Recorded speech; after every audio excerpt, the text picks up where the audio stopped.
Cool. Right. Welcome, everyone. Welcome to another Sister Science podcast. Today, I've invited Darlene Ouimet here to talk to us about Ahimsa.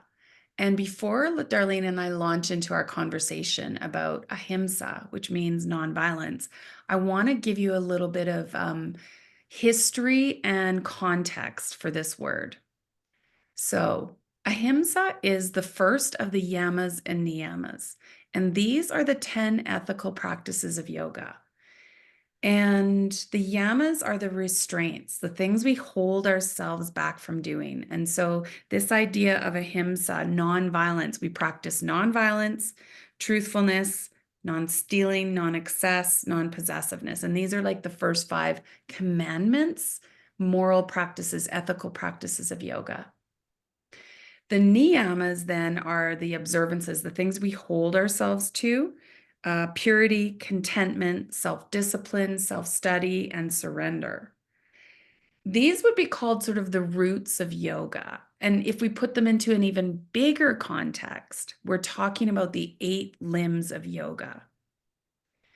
When we go practice yoga on a mat in a studio or anywhere we practice yoga on a mat, we're really working on our asana, our physical practice, our physical movement, and maybe even pranayama, our breath work. But I want to tell you that these are 3 and 4 of the 8 limbs of yoga. So the roots, the very foundation of yoga comes down to these 10 principles of the Yamas and Niyamas. They are basically the 10 commandments of yoga. And every year in our groups, we study the Yamas and Niyamas in our Yoga Philosophy 1 course, taking a month to go through really some really deep reflective questions that ask us to understand how we are practicing the principles of yoga, of this yoga philosophy in our day-to-day lives, or how we, maybe not practicing, but maybe how we feel it is reflected in our real life.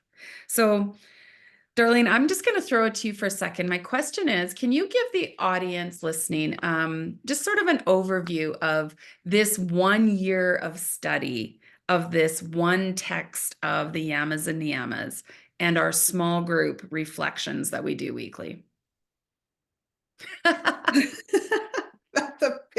That's a big question. I think that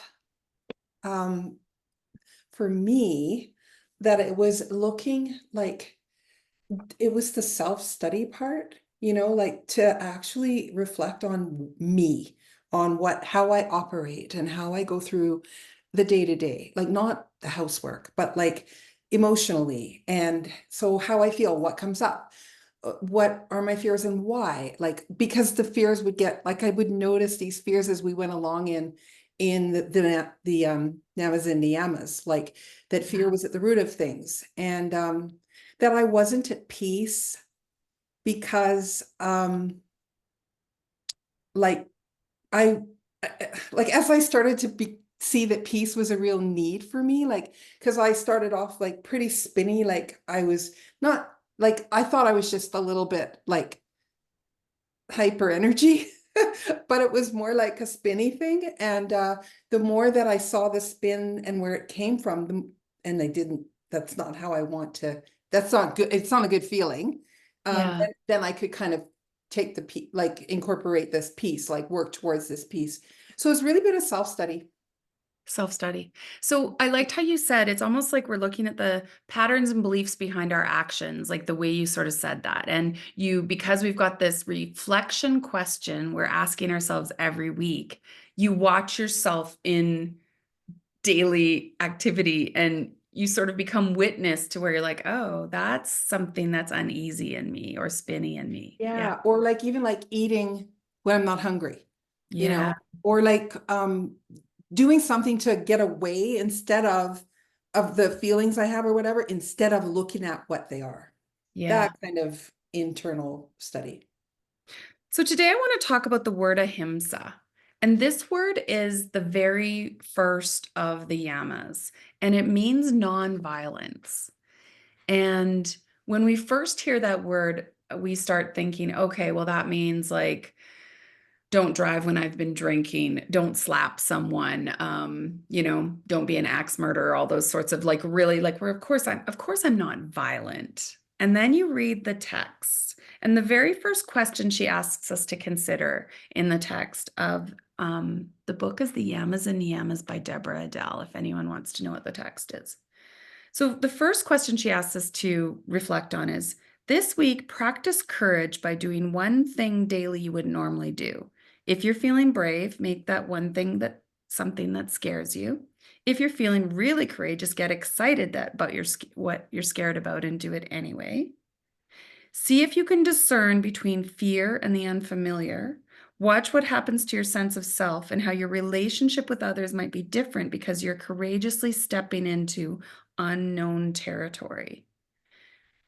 Yeah, just give us a little bit of your perspective on that now that you've been studying it for a whole month. There were so many things I noticed, like so I was consciously trying to do something that I was afraid of, and one of the days I had this, I wanted to ask my son a question that I wanted to ask, and he's 33. So I wanted to ask him a question that I had been kind of wanting to ask for 5 or 6, 8 years, and I didn't even realize that like I was afraid of him reacting or him saying, I'm not talking about that. And it was just a question about an experience, a pretty awful experience that he had. And I just wanted to know like how he had processed that. And when I did it, like I could feel I was just, I was really, and he did react a little bit in his face. Like it was almost like, and I know that face, but it was almost like he didn't know where I was going because I'm not all that evasive, Mhm. especially with my kids. And but then when he relaxed and we had this great, great, great conversation. So it was a freedom, like, and it was like, okay, that wasn't as scary as I thought. And the bigger thing for the whole month was I really noticed that scrolling and keeping up with all the news and all of that was toxic for me. Mhm. And so that was actually the bigger thing though, because I'm still there, maybe I'll, get back into it for a day. And I realized that the fear was, what if I don't know the latest events? Like, what if I don't know, I'm gonna look stupid, right? And which is, but on the other hand, I sleep better when I don't do it. Like, you know what I mean? Like, and I feel Yeah. better, I have more peace. So that was more of a bigger picture. Okay, so the way you just said, I have more peace. So this is what's so interesting about the definition of that is that we're taking it into something different. It's almost like doing violence to yourself is anything that causes a disruption of peace.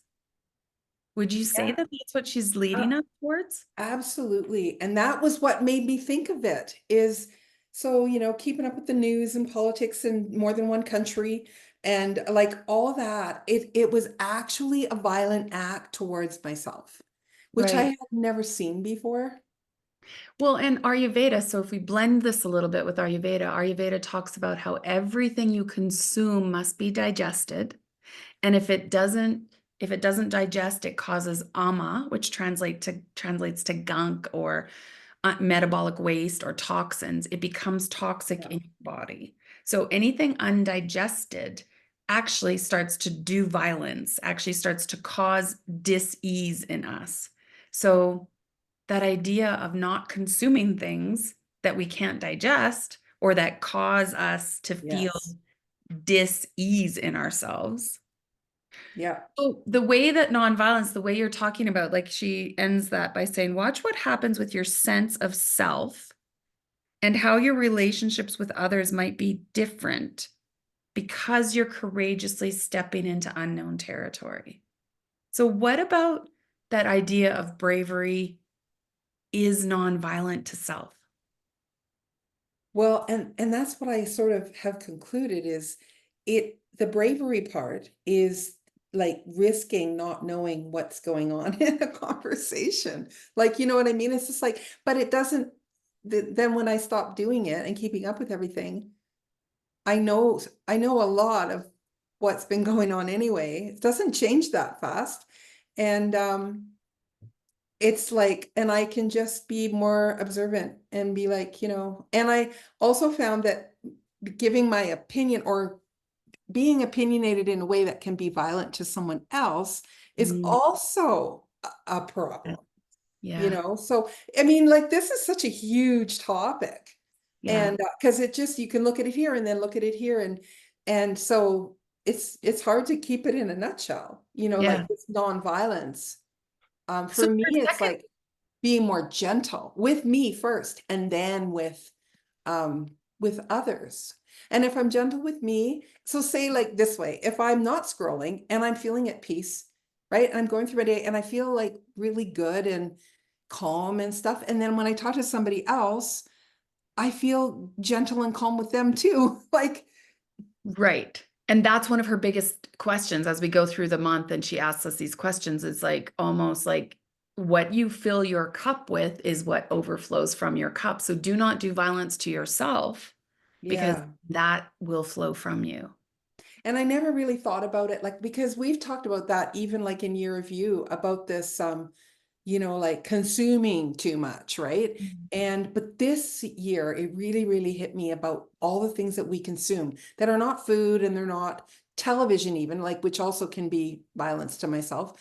But Yeah. to think about that in that way of like, when I consume that, it actually makes me a bit jittery, you Yeah. know, like, and a little bit angst comes up, and, Right. and I don't, then I'm like that with other people. Yeah.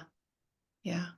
Okay. So her next question was guard your balance as you would your most precious resource. Don't find your balance from a place in your head of what it should look like. Instead, find guidance from the messages of your body. In this moment, do you need more sleep, more exercise? Do you need to eat differently? Do you need to pray? Do you need some variety in your life? Act on the messages of your body and explore what balance looks like, noticing the effects on your life and on others. I put a star beside the word variety in my book. Mm, Like, because that was something I realized was I wasn't getting enough variety for someone like me. I didn't mhm. have enough play, like play in my life. Like just being silly and having fun and dancing. Like, I used to do that a lot when I was cooking, Yeah. and then I started like putting on like podcasts and putting on, like, while I'm cooking, and putting on meditate, like music meditation, and which is all great, and it was really great. And I really was responding to it, but as the time went by, I realized when I used to play like hip hop, and be dancing around, um it was more playful.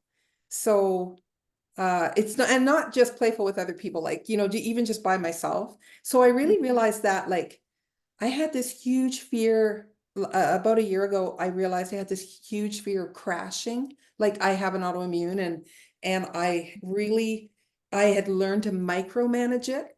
And so I had this fear, and I didn't realize I had this fear of crashing. And then I had this shame if I had to say no to people who asked something from me or wanted to do something. And I realized that that all went together with the kind of the play part, and then pushing myself in this step, with balance, like just pushing myself gently to do like that one more thing, like, Mm. because then I almost always, I almost never crashed. And that was where I realized that I didn't have the full picture of my own balance. So are you like the way she phrases the question says, guard your balance as you would your most precious resource. And it kind of sounds to me like you had it so So tightly guarded. Yeah. that you I had, actually had to yeah. let down the guard a little. Yeah, I had to look at it a little bit more relaxed, like, because yeah, I was guarding it too much. So I had tipped over, you know, The violence then would have been like the way you're restricting yourself. yeah, the violence was where how I was So exactly. this, she asks us to switch from what it should look like and what our head tells us to guidance from the messages of our body. Well, and see, that was really hard for me, was like to really start listen. This was my last whole 2 years has been about really observing myself and listening to my body, because I had a lot of head stuff. Like I have a lot of knowledge and wisdom and all that, but I wasn't applying it in that way. So yeah, like I realized that like I can't sacrifice my mind or my body or my spirit to, I'm like I don't even know how to finish that sentence. Like to the restrictions that I had placed on myself. I Right, think that, right, right. yeah. Yeah. So basically, I feel like what you were just saying was that my body's telling me that I can be like, I can shake it off a little bit. I can shake off some of these restrictions that I'm placing on myself, that I can allow a little bit more capacity. So you've built capacity over the Yes. 2 years, but you Yeah. haven't been allowing yourself to live into it because of that fear, crashing, and Yeah. shame. Kind I of, think that's what I've been doing for about 4 or 5 months now, is seeing, like pushing a little bit, seeing how far I can go with, so not, instead of like having everything like, okay, I can do A and B, I may not be able to do C like in one day, you know? So, Mhm. and I had like, even in my calendar, it was reflected like, well, no, I have one big thing. I can't do any other things that day. And like, so if I had something in the morning, I wasn't going to do something in the afternoon, like whether that was, like for instance, in the calls, like, okay, I have an Yama and Niyamas, and I find it's intense for me. Like Yeah. I'm taking notes. I'm like trying to absorb everything, and then I'm tired after the call. And also right after the call, I have a video chat with my mother who has dementia. And it's also exhausting, you know? Yeah. And so those two things would be the only things that I'd want to do on Tuesdays. But I found that it's, I can change my mind. Like I can go, well, maybe I can do one more thing. Let's just see. So what if I'm tired, right? And I Yeah. started off doing it on days I had nothing the next day, in case I Yeah. was really tired the next day. Like I was, but I really realized that I would say more than 50% of my autoimmune issues are in the emotional part, not as, and I found that out through the Namas and Niyamas. Like Yeah. I didn't, I would never have known that, I don't think. So a lot of my health problems were partly from really what Deborah Adele might call little acts of violence to Or myself. not guarding your energy the Not right guard way. and or not or guarding too much, or Yeah. like in the balance Yeah. realm, right? Keeping it in balance. Yeah. Yeah. Okay. So I think one of the big ahas of this question is just the idea of like how we are in relationship with ourself causes violence. When we just say yes, yes, yes to everything and we completely deplete ourselves, we cause violence. When we give of our energy and we don't do anything to replenish it, like her questions were, do you need to sleep, exercise, eat, pray? Like all these things where it says, do you need to go and take care of yourself? Yes. And she's asking us to not do violence by really listening to those messages of energy management. Yeah, Yeah. yeah, Yeah. And that's the what I meant, that everything that you just said is about the self observance. yeah, Like I didn't see those things yeah. before I did this course. I And didn't then once you see, see it, you literally are ascribing more than 50% of your autoimmune symptoms clear up when you are in right relationship with yourself. yeah, it's shocking. It is shocking. I mean, I've had this autoimmune for, it's almost 7 years, Yeah. and it's been a huge struggle because I mean, I used to not be able to do anything like for 5 days straight. Hmm. I mean, it was almost sick in bed. And to Yeah. come this far and to now be experimenting with pushing myself. And I mean, like, not just started either. Like, I've been doing this for a while, like going, like this summer, like, I was out in the garden almost every morning. And it's just amazing how much that component I didn't see. It Yeah. wasn't just what I eat, and I'm very, very careful about what I eat. And I do the sleep and I do the year review 10. I don't Habit. do them perfectly, but I Yeah. do have a routine for, a lot of that stuff. And yet when I started looking at this stuff is when I started to change a whole other way. Yeah. You show up differently. I Okay, so show For myself too. Yeah. And everyone else, yes. Gets the ripple effect of the new you. Yeah. Okay, so this next question then. Watch where you are running interference in others' lives. Are you a worrier? A fixer? Discern the difference between help and support. Notice what you might be avoiding in your own life because you are so interested in others' lives. This question like always sort of like it to me it feels like a sort of a knock across the head.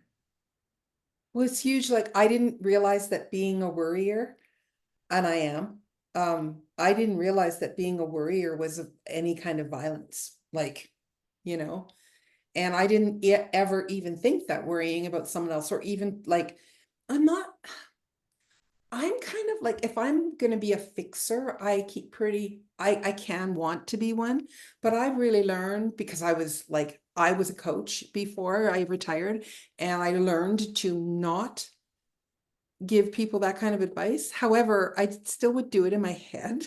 So that's and that's not good for me either, you know. So I really needed to think about that.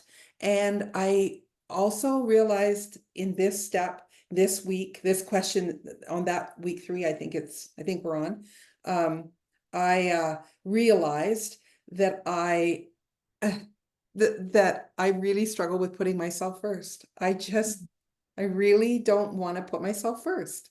And Mm. it doesn't go with all the other issue things like about, fixing, worrying and all that.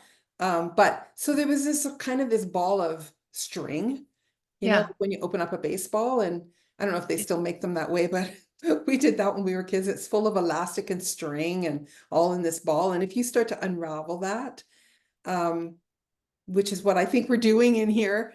Yeah. And then seeing things like, but not like I had to learn to not beat myself up and berate myself for any of these things. It was Yeah. so that's where the sort of more of a Non-violence. like, Don't beat yourself okay, up. so I do that, and then, okay, like, Yeah. I don't think that's really a great thing to do and not to give myself shit, just to be like, yeah, I think I'm gonna kind of think about, not doing that, like, or Yeah. catch myself when I'm worrying and when I'm, Well, she thinking says about in here fixing. in the text, worry is another way violence gets masked as caring. It's a Yeah, lack of faith in the other, and it cannot exist with love. Either we have faith in the other person to do their best or we don't. Worry tells someone, I don't trust you to do your life right. Worry comes from a place of arrogance that we know better what should be happening in your life that you do. And I really believe that learning this concept for me gave me a parenting lens um, when I needed it most, when my kids were teenagers, that the biggest support I could give them as a parent was believing in them and so true. believing in them so that when I believe in them, I teach them that they can believe in themselves. And I'm really grateful for this message and the timeliness of when it came into my life because I do feel like it switched something in me from being a fixer, which I can feel that one coming a long way. And when I find myself fixing again, because I'm good at it, I really have to sort of stop and be like, hang on, Jill, if you're fixing someone, you're coming from a place of, I know better about your life than you know better. And a lot of us as parents or in the communities we're in or in our jobs, we feel like we need to control the environment or we're the one who knows better. Yeah. And that kind of perspective, even, is where that small act of violence comes from. Yeah, and it can be subtle too. Like, my daughter came home. She's a tattoo artist and she works in Kelowna, but she started out here, so she still comes back a few times a year for the clients here and stays with us. And she was telling me about in this week, she was telling me that the heat wasn't on in the shop that she's at, and the owner wasn't there. And I immediately, it was the same thermostat that we have. So immediately I'm like, oh, was it this, like, what is, and she's like, she was getting upset. And then she just said, Mom, like, Mom, you're not listening. And we had a fight, and we went to bed. No, and that's my thing. Like, you don't go to bed mad. And I've always been like that.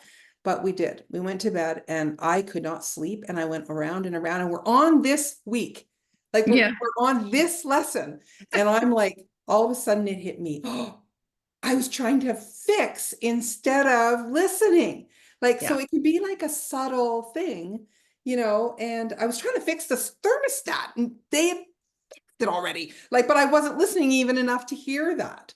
I was Yeah. just like, oh, but you got to do this. And and oh man. And it was not, it hurt her. And I apologized the next day, first thing in the morning, like, because I realized what I was doing. So Yeah. sometimes, we can give our help, and it's hurtful Yeah. because they're not asking for it. I also learned about opinions in this realm, that sometimes, like, we think that someone is so on the wrong track, but we don't really know if they are, you know. Yeah. So we sometimes people, and most of the time, I think people are not asking for help. They just want to be heard. Yeah. And nobody wants our judgment. And when we are fixing them, or when we're giving them advice, or when we're doing that, I find that now, having aging parents, I'm starting to go in with my fixer mode with my parents, and I have to back off and be like, these two people are wise and they've lived long and successful lives. So I need to trust them, that they know where Yeah. they're at. And yeah, because I find that I can jump into fixer mode pretty. Yeah, and it throws a little dimension into the relationship that feels icky. Yeah, and she talks about that, the learning that or seeing the difference between help and support. And when we're fixing, we really think that help is a good thing, like it's supportive. But there is a big difference between those two things, Yeah. you know? And I mean, I've had to look at, like, think about it. What does support look like? Yeah. You know? Sometimes when you go into that fixer mode, it's actually like it's not received. The person on the other end necessarily doesn't feel like they're being supported. They feel like they're being fixed. And Yeah. support comes from a place of like, here, let me provide you some foundation or some, I don't know, it comes from a different place. Than fixing comes from a place that I know better than you do about your own life. Yeah. And Like, like some people do want to have the conversation, like but I find if I just ask more questions, it's better than it than mhm, if for mhm, support, yeah, than to say, I mean, there's a few things. I mean, like, have you thought about this, or have you tried this? Like, that isn't so much fixing, but yeah. mostly it's just listening, and It's a fine line. It's a fine yeah, line. And it's a basically, fine what line. I'm learning is that I'm the one who notices when I cross it. And like you said, it might be a look on your kid, on the person's face in front of you, your kid's face, the person you're talking to. It might be a feeling inside of you like, oh, there's an ick in here. All of a sudden, I can Yeah. feel my own judgment sitting behind this action or something. But that's Yeah. where that's where I love how she brings the idea of ahimsa into really small but concrete sort of relationships that we're having every day. And she Yeah. asks you to look at, your interactions with others, and are they causing violence to you or them?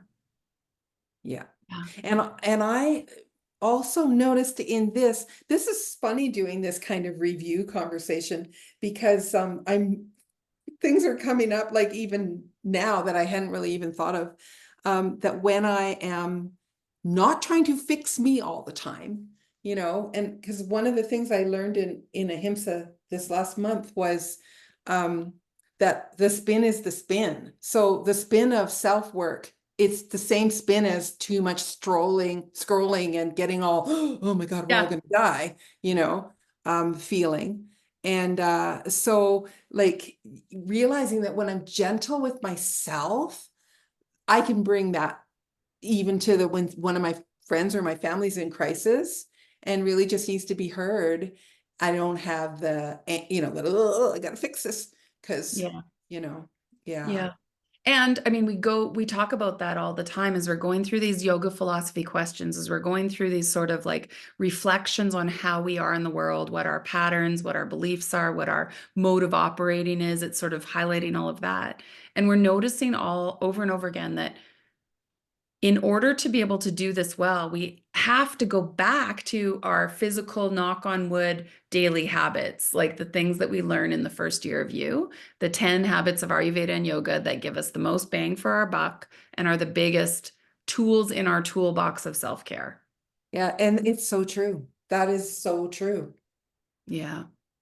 Okay. So she has one more question that she asks us in Ahimsa, and it is pretend you are complete. There's no need to expect anything from yourself or to criticize or judge or change anything about you. No need to compete with anyone. No need to be more than you are or less than you are. Notice your experience. Notice how much pleasure, kindness, and patience you can allow yourself to have with yourself. This was a really big one because but the word that's just screaming in my head is peace. Yes. That's when I would say, like, if I felt that, I was kind of doing the getting the angst or wound up, and I said, I'm complete today. Like right now, I'm complete. I'm everything I need to be. I've done everything I need to do. Like, like I don't have to do anything in this moment. And that peace would come in, like that, you Yeah. know, like Yeah. my cup of tea is so much more enjoyable when I'm, feeling that, like, it feels like a letting go. The world is not Yeah. on my shoulders, no matter Yeah. if I think it is, it's not, you know, such a peace. It's just so peaceful to be, to not be, like, to be complete. I mean, I find it hard, like, to say that I'm complete. I don't think That I was the would. reflection of our whole group. Like everyone in the group was like, this one does like that. Like it feels like a lie. It feels like a Yeah. disingenuous. It feels like you're faking it. It feels like Yeah, or imposter being syndrome, you know? conceited. Yeah, Yeah. totally. But like Yeah. I did have moments where I could accept that, like in a bigger scheme of things, like, and feel this peace from it. Like I don't have to do, I don't have to like be all And the things to all people all the time. And the reason that this is a practice, everything in yoga is a practice. Yoga recognizes that we can't just sort of stay here all the time. It's a practice of ahimsa, it's a practice of nonviolence. And I think one of the reasons that, especially now in the world we live in, the practice is important is because we are not being fed peace. Nothing we consume True. sort of news wise and social media wise, unless we're watching kitty cat videos and people auditioning on shows where they're singing is like getting like, yay, you're the next gold star winner, whatever, right? Yeah, Unless yeah, we're consciously feeding ourselves really, really good stories, which the world doesn't. The algorithm of the world isn't to send us good stuff. It's to send us all these things about this is what you need to worry about. This is what you need to stress about. This is how you're in danger. This is how yeah, someone is trying to like control you. Like all of yeah, this messaging is very, like, I'm going to put it in Deborah Adele quotes, violent. yeah. There's a That's lot of what I was gonna violence. say. That's why all of that is violence to self.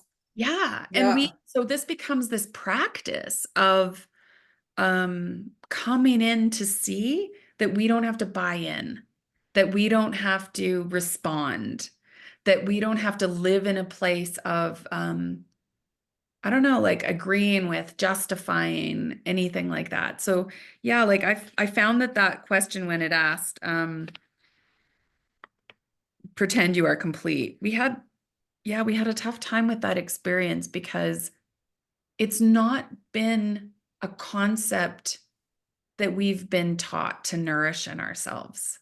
That you're perfect the way you are. I mean, Pink has that song, right? You're perfect. Yeah. I don't know that. Is that the one, the rock star one? Yeah. Yeah. Yeah, that was my mantra song for like a year. Yeah. Like you're just the way you are, you're perfect. And the world, sort of the idea of yoga is that Yes, you're created perfectly. Don't necessarily, just because you don't feel like you fit into this world doesn't mean that you're not perfect. There is a Mm. saying in Ayurveda that says it is no measure of good health to be well adjusted to a profoundly sick society. It's no measure of good health to be well adjusted to a profoundly sick society.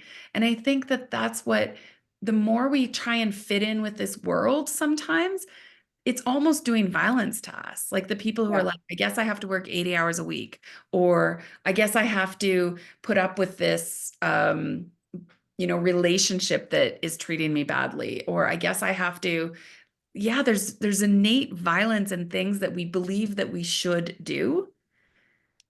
Even our people pleasing tendencies sometimes do violence to us because we're saying Yeah. yes to things that our body's like screaming no to.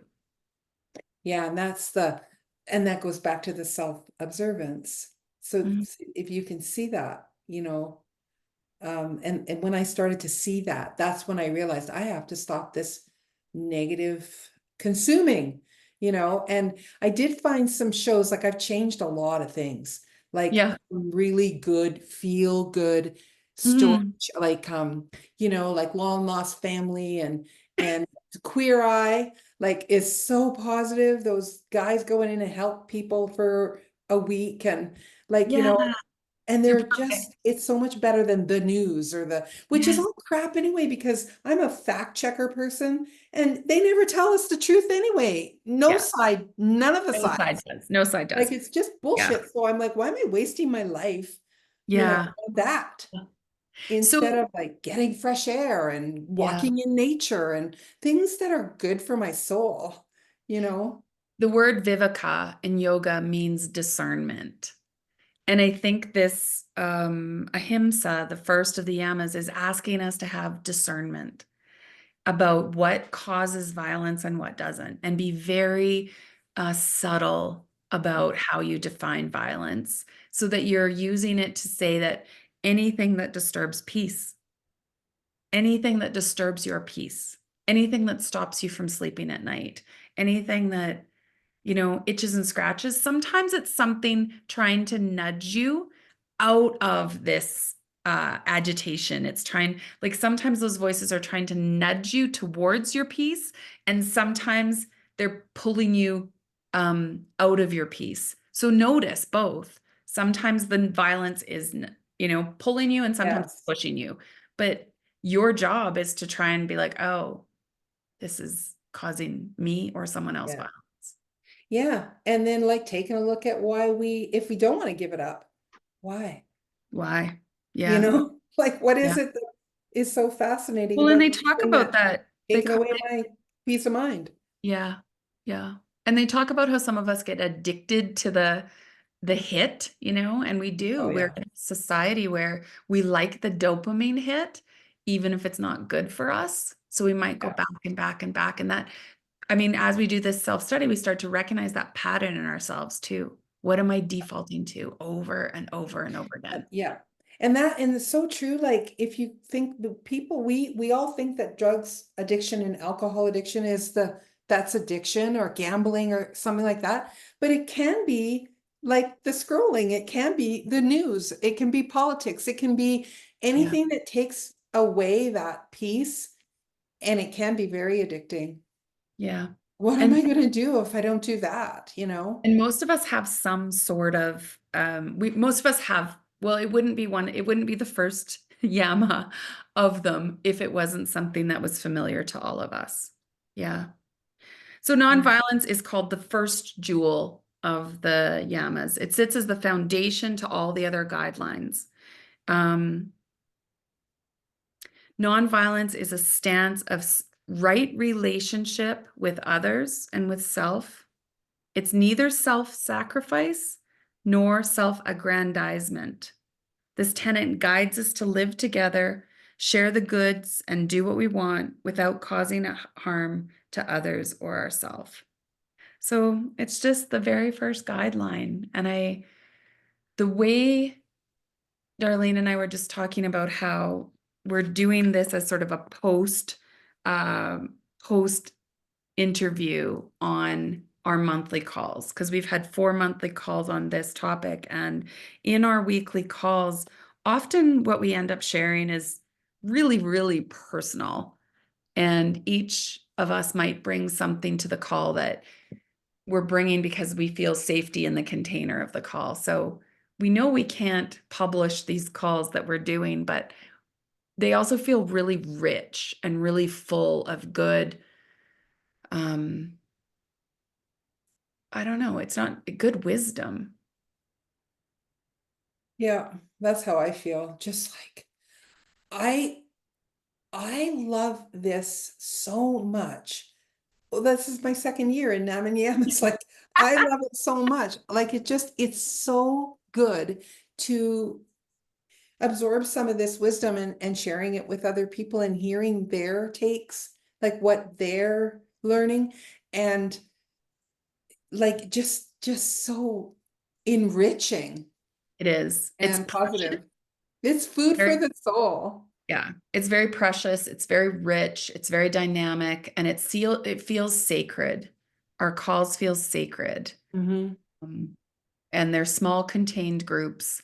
We stay with the same people mostly for the whole year, and we do a deep dive and a slow evolution through these concepts so that we give ourselves time to be in relationship with the ideas that we are being exposed to. Yeah. So, any other final thoughts about the idea of the Yamas and Niyamas, or specifically this first jewel, Ahimsa? Hmm. Oh, there's so much. I I think that I'm really big on self growth, like self improvement, taking a class, learning. And I really, and shocking, and I know I've said parts of this already in this call, but shocking to realize that when I'm at peace with myself, or when I'm like, I'll put it a different way, when I'm not hard on myself, I'm not hard on everything else in my world or everyone else even, because I kind of like especially with my family, like I'll like bite it, like I'll be like, "Oh, I'm not going to say that, like I'm not going to say that," but I think that the harm happens anyway, even if I don't say something that's judgy or fixy or you know so I really learned like that I have to change, even if I'm not saying it, I still have to change it, like change my reaction in my own head to So, the more idea that acceptance, like acceptance and compassion and those kind of things, like inner critic, that's what I'm a negative trying to, voice. Yeah. yeah, like to change my inner, Yeah. thoughts, like to be more loving and compassionate and gentle, and it starts with me, and then like you said before, it overflows to the other people. So But this, basically, her invitation is in practicing nonviolence to notice how much pleasure, kindness, patience you can allow yourself to have with yourself. That's yeah, it's basically being compassionate to yourself, isn't it? yeah, I'm like, that's the shocking part for me, was that learning that the more I do that, the better I am with everyone else, the more gentle, the more compassionate, the more loving, and not evasive. Well, and the way that ties in then to yoga is this idea of svasta, seated comfortably in yourself. When you're in your own experience, your mind, body, soul, and there's always like a you should be doing this and you're not very good at that, and I can't believe you do that. If that's the voice you're sitting in, that's not comfortable. That's No, not peaceful. That's not at ease. And in order to sit comfortably in yourself, in order to not want to escape and go numb, go distract yourself, go not be present to yourself. And half the time we want to do that, or all the time we want to do that, it's because the inner voice isn't very kind. So when we start to curate and cultivate and listen to an equal and opposite voice that is kind, that is compassionate, that is gentle, that is loving, and we give that voice as much regard and attention, I think there's a parable about that. Like you have a wolf and a lamb inside of Oh you, yeah, that's decide which right. one you want to feed. Right, Yeah. exactly. Yeah, there is. It's an Yeah. indigenous one, I think. Which Yeah. one do you want to feed? Yeah. Yeah, and you'll feed the, the one that is the loudest. Like, Yeah. like And I don't know if that's part of the parable, but like yeah. that's what I'm saying about the shock of realizing that it's how I treat myself is what is reflected out. Mhm. You know, how much And I listen to myself, mhm. you And know. the idea that these small acts of violence are what causes the like dis-ease in the body, and that dis-ease creates Yes. disease. And that's what I was saying earlier about that Yeah. realizing that at least 50% of the autoimmune is um has been Wow. an emotional, there's been an emotional aspect that where I discounted myself Yeah. from, guilt and shame and all these things, like even half of them, my kids, it was from my own childhood that I was making up for with my own kids, like they weren't even there. And really, shutting my voice down, all of that stuff. And even like when I did take my life back and then went into the helping profession and but I was ignoring myself. So, Mm.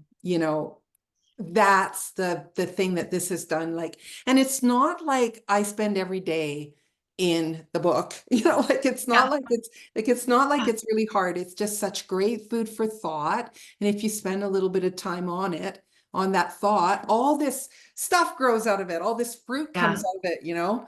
Yes, because we just change our focus and our attention every week and we put it on something Yeah. beautiful and we Yeah. put it to something that is gentle and is um like supportive and is nourishing to ourselves. So Yeah. each week we are in practice of changing our focus, directing our energy to something that is not violent. And that's what I love too, is that we are Yeah. in doing this exercise and doing this full year yoga philosophy exploration of the Yamas and Niyamas, we are um, in day-to-day real life practice of treating ourselves better. Yeah.